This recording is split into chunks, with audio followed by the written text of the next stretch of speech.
Good morning and welcome back to the Return Homestead. My name is Mike and my wife Marty and I homestead 50 acres in southeastern Kentucky. Today we're back in our 2001 Fleetwood mobile home. We've got some work to do on drywall in the master bedroom.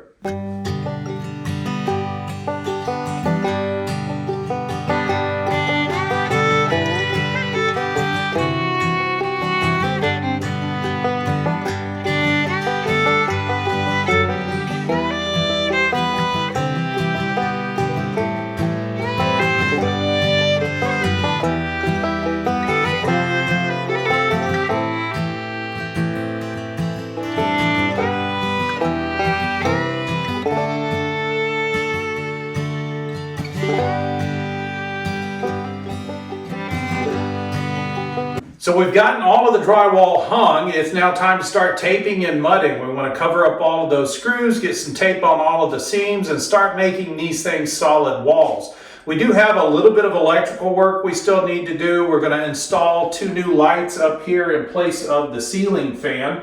So we're going to get the slim lines off to either side of where the ceiling fan is now. We've still got a little more drywall work to do too. Some last minute places that we need to hang drywall over. Some areas where we need to roto-zip out some of the electrical circuits. And once we've got this light fixture out, we can finally get the rest of this OSB off of the ceiling and see what condition the ceiling is underneath there. So we got a lot of work coming up today. Just stay with us and we'll take this stuff one step at a time. If we come across anything interesting, we'll point it out, let you know what it is we're doing and why. We're going to be starting with some Kilts oil-based primer. Any place on the drywall where the paper got torn is a place that can absorb moisture. And when you spread mud across that and it soaks up all of the moisture, your mud ends up cracking and bubbling. So one of the ways you avoid that is by getting some primer on the top of those areas where the paper's been torn.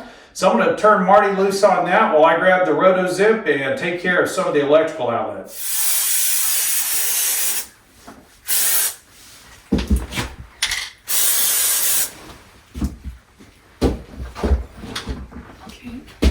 That looks good. Mm-hmm. Maybe these little holes over here.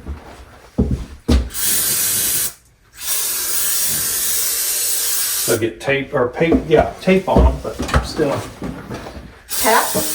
Tap and tape. Mm-hmm. We'll tap it out. Okay. Okay.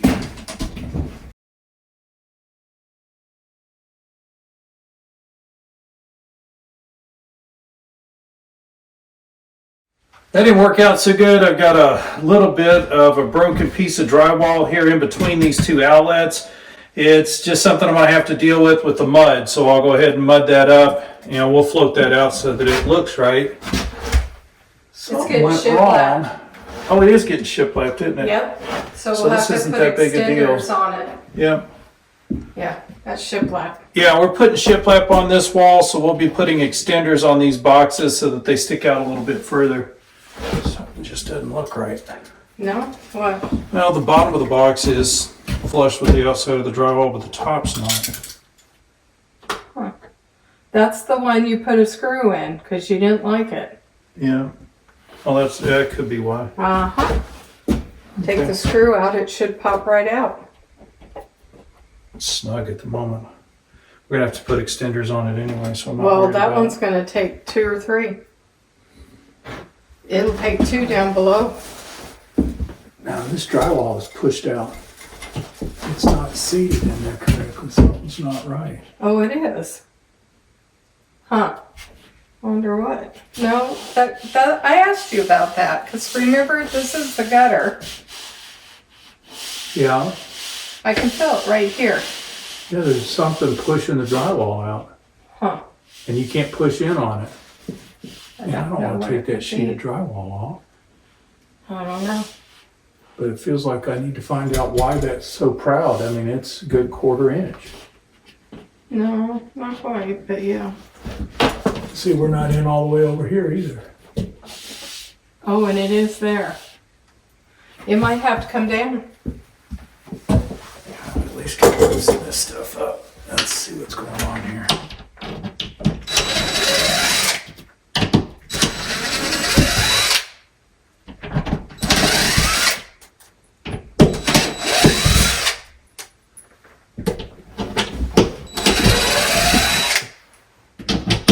I don't remember when we were putting it up. It didn't seem bad when we were putting it up. No, I But I questioned mean, this is it. flush now, but it's not flush over here. It's flush right there, but not over above. Pull that one off.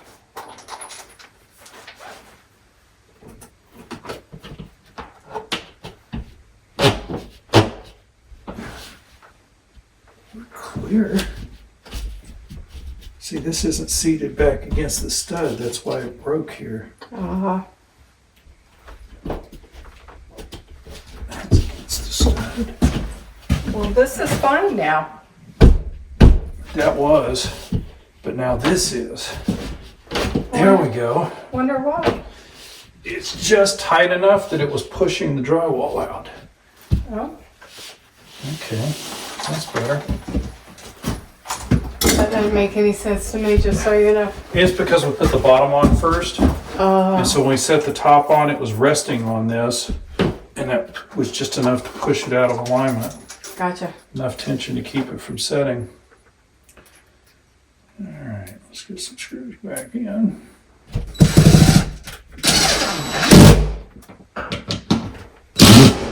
You'll see me doing a lot of this as we're going through taping and mudding.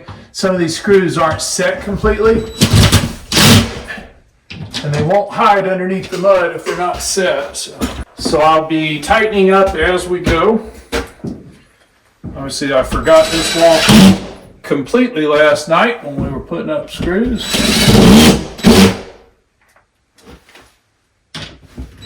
Hit step ladder. It drips easy.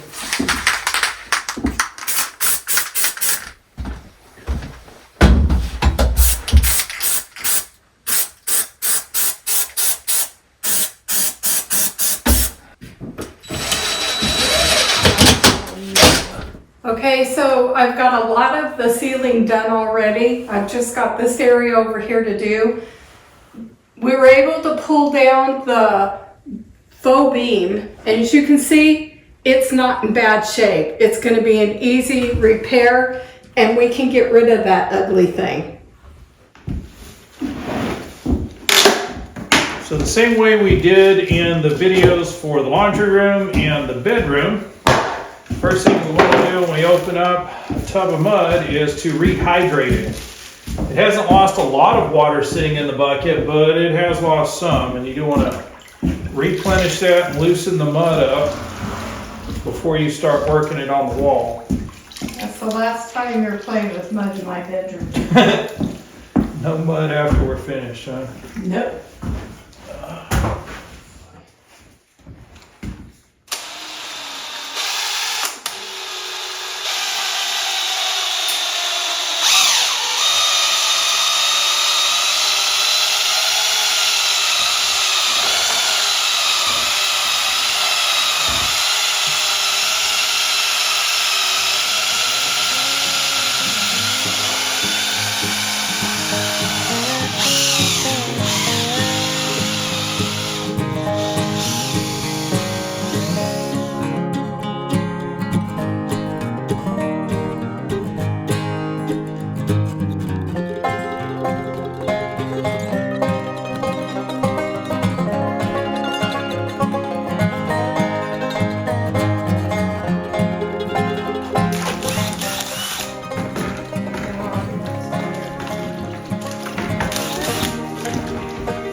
So you may be wondering, how do I know if I've got enough water in the mud? You really don't until you start spreading it on the wall.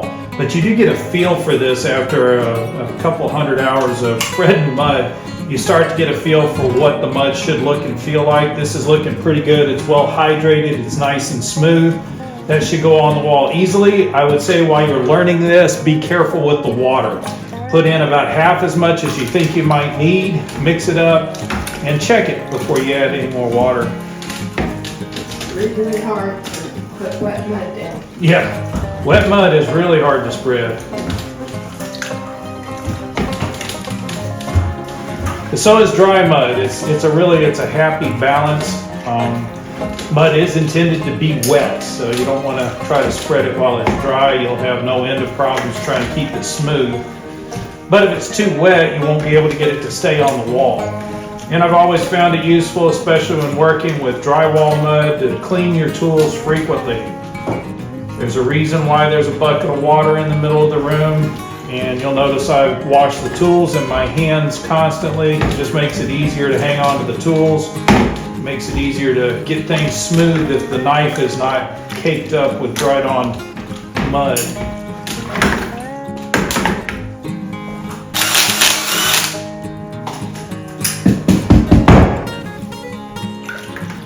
Alright, we got mud ready to go. Sweet. One area of special interest for drywall are the corners. It's easy enough to spread mud on a flat surface, but how do you deal with like an inside corner? This inside corner, it gets formed when two walls meet at a 90-degree angle, and you've seen me use the corner trowel for that. And we'll just use regular tape to cover these things up.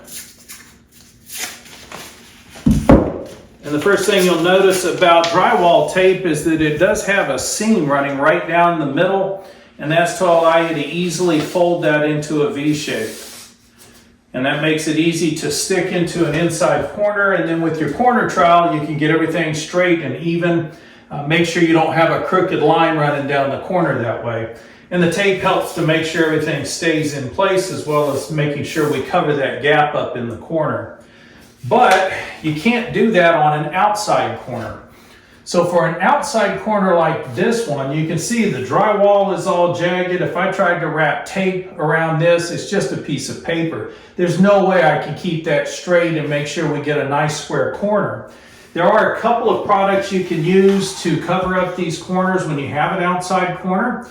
This is a product that has a very stiff paper, but inside of it, it also has a strip of metal. So this gives you a very solid square corner that's not going to deform or break. Even if you bump into it over the next 30 years, you won't cause any damage because of this piece of metal running through here. And this is not just a good idea. This is actually a requirement if you're building to code. You cannot have just a paper wrapped corner. It does require metal to cover that corner.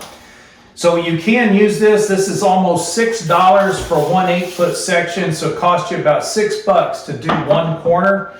We've got quite a few corners, and we're looking at another product that we've used in the past, which is very similar but much less expensive. It comes in a roll inside of a box, and it is mostly plastic. So there is a plastic sheet with a very thin paper covering. And just like your drywall tape, it has a seam in the middle so it can be folded around the corner. But the vinyl on the inside helps to give you that nice square corner and keeps it square and straight. I'm not sure whether or not this meets code. But here in the state of Kentucky, there's nobody inspecting anything, and we're not pulling permits. This is just us working on our bedroom. We're not going to have inspectors coming in to look at this. I'm confident that the corner is going to stay square with this vinyl product. I don't feel like I need to have this metal inside of the corner to make it stable. So we're going to use this product to cover the outside corners. We'll use regular tape on the inside corners. And this tape is about half the cost of this one. So we're going to save probably about $30 by using the tape rather than using the solid metal pieces. Okay, so this plastic strip has been caulked, and as you can see, it totally disappears. This is what it looked like prior to adding caulk. So I'm going to go down each one of these strips and insert caulk to make sure that it's not as visible.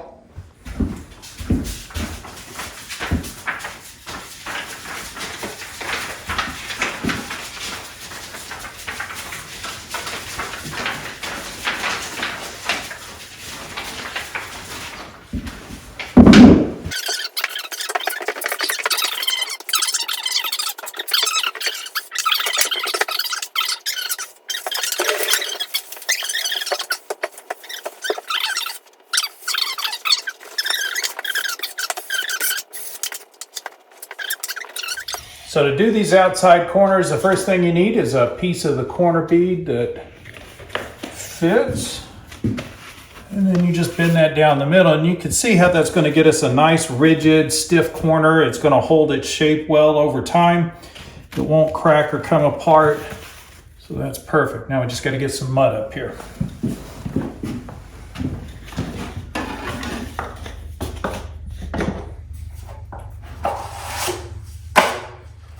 And yes, putting this mud on is just a little tedious because it's got to go on both sides. You just want to get a nice coat of mud up here so that we have something to press the tape into.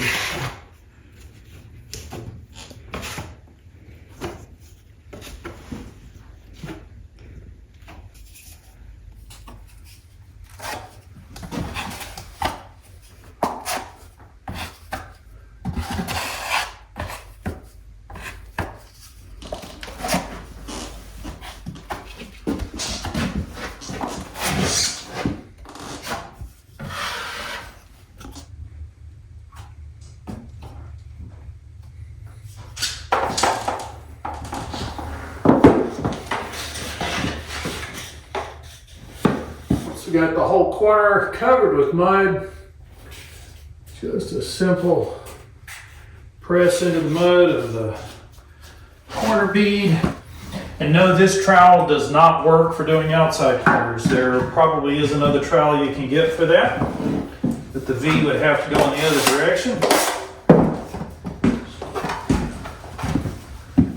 Just need to get both sides of this pressed into the mud. You'll notice there's little holes cut in this corner bead that helps it to get a good solid anchor with the drywall below it. You just kind of want to see mud squeezing out of those holes. That'll let you know you're getting it set well.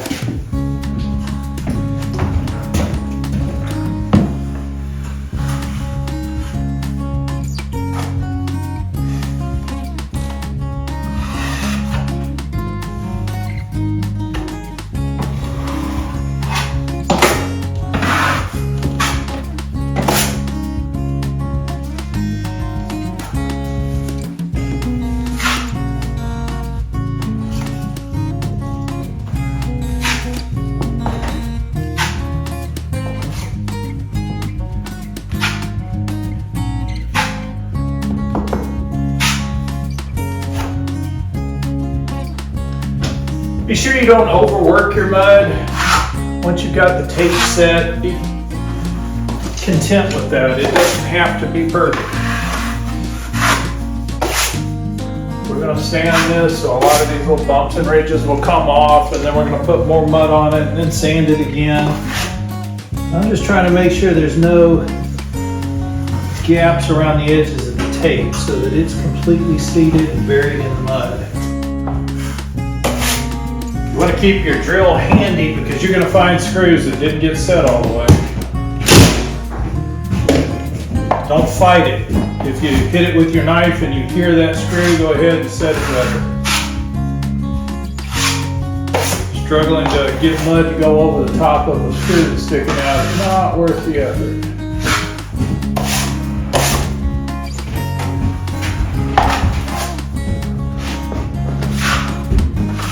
It's going to look 1,000 times better once you're done taping and mudding. Yes. The first one. It's amazing how much it changes. Yeah, just the first tape and mud job usually creates a dramatic change in the room. It does.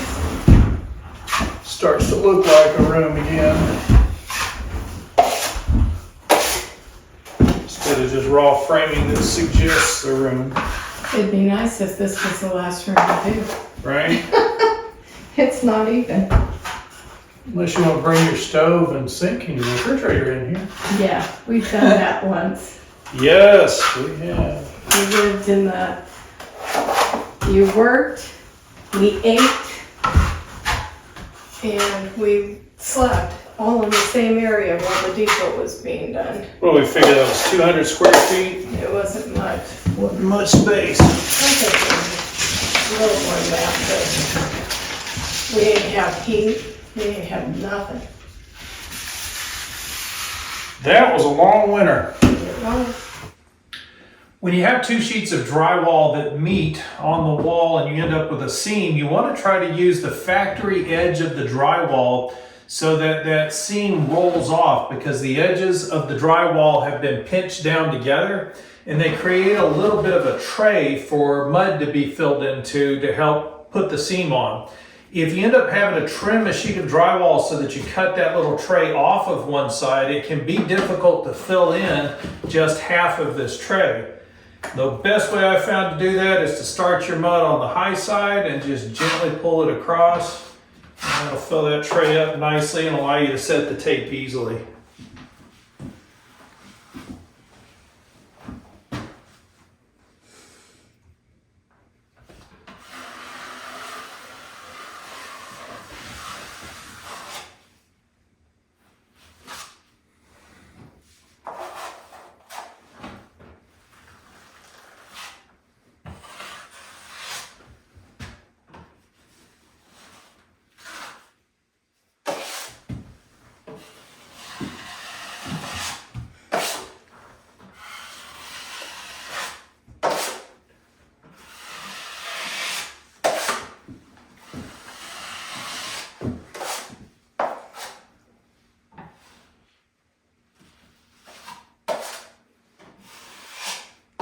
So much better than the depot because we have heat here. Right? Not working in the freezing cold. Well, they've had propane heaters running and they short up the one wall. Right? It was only 3 degrees. Here, not so much. Not so bad. That's when I ended up getting so stinking sick.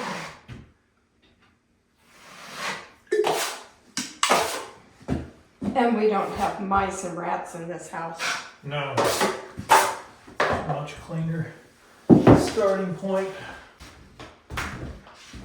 You got a big glob. Got a what? Big glob. Yep. Oh, I thought you already had that tape. You need to make yourself a little stand with roller, like a toilet paper roller.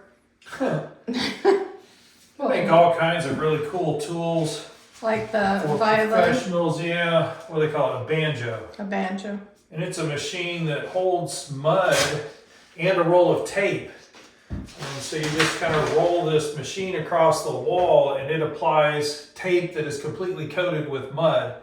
And a professional with a banjo in his hand would have been finished with this whole house by now. We just work slow and steady, old-fashioned way. We Well. still get it done. We're DIYers. It's all right. Besides, those banjos are expensive. They break all the time. You have to stop and clean them out every 25, 30 minutes or so because they get all caked up with the mud. So I prefer just using a knife.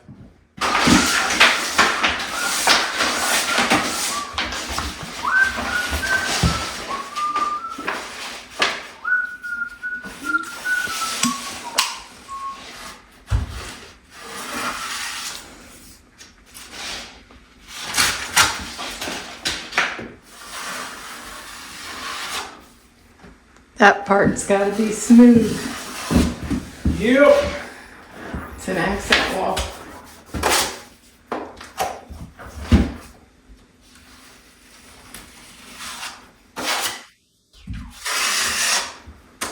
This place doesn't look anything like it did when we first started. No. Nothing. Yeah, this is a completely new space now. Oh, same way at the depot. Well, yeah, the depot, we moved doors and windows Stairways. and everything else. Stairways got moved around. That was nothing like what we started with.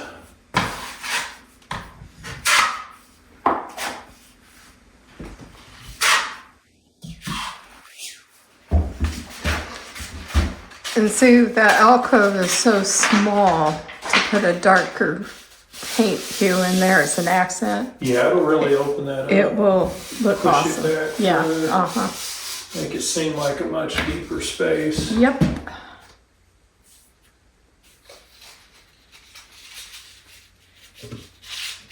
Just think that was a closet. Look how narrow it is. Oh, it's such a useless closet too. It's so small. I guess it was long. There was a lot of clothes hanging space. It was but it wasn't deep enough. 106 inches and it's only 20 inches wide. Yeah, it's just not. And a hanger is 18. So it's like, Left us a little jammed up. yeah, it did. Give your drill.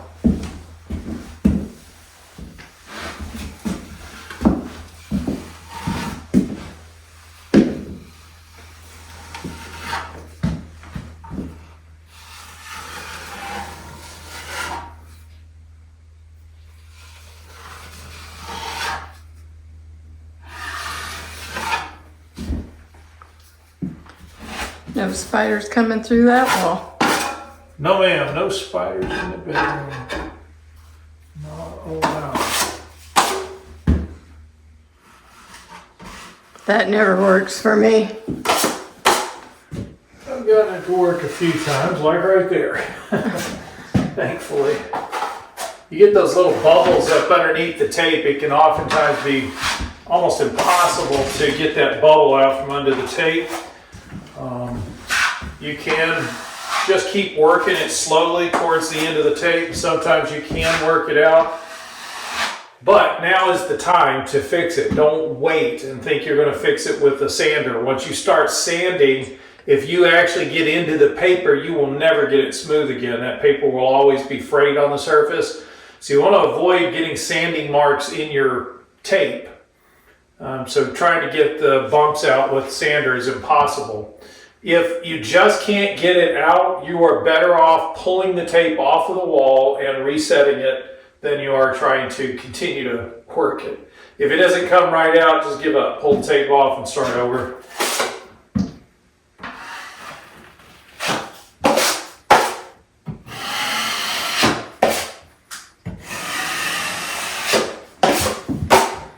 So after all the drywall you've done, do you want to do it for a living? No. No, I'd rather not drywall for a living. Wow.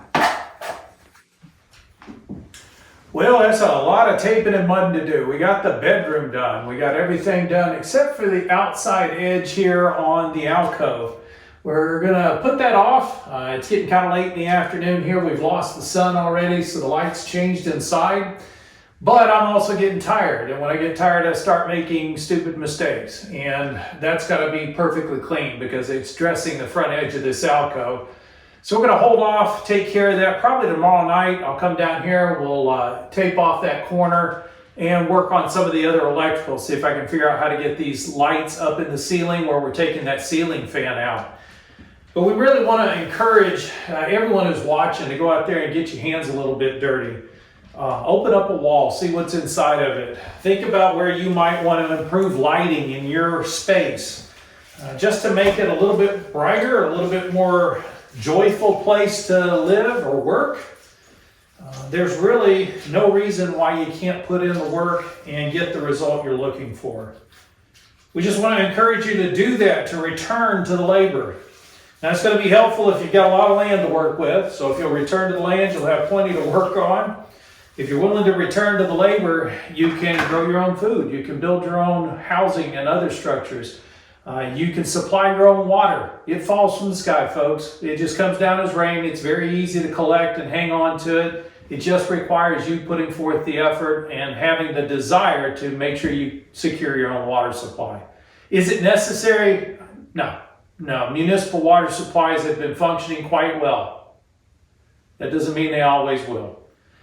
The water in our municipal supplies has become corrupted. It's dirty. It's not what it used to be. It's now loaded with so much chlorine, it smells more like bleach than the bleach in your bottle does. It's just not good for you to be drinking all of those chemicals along with the water that you absolutely need.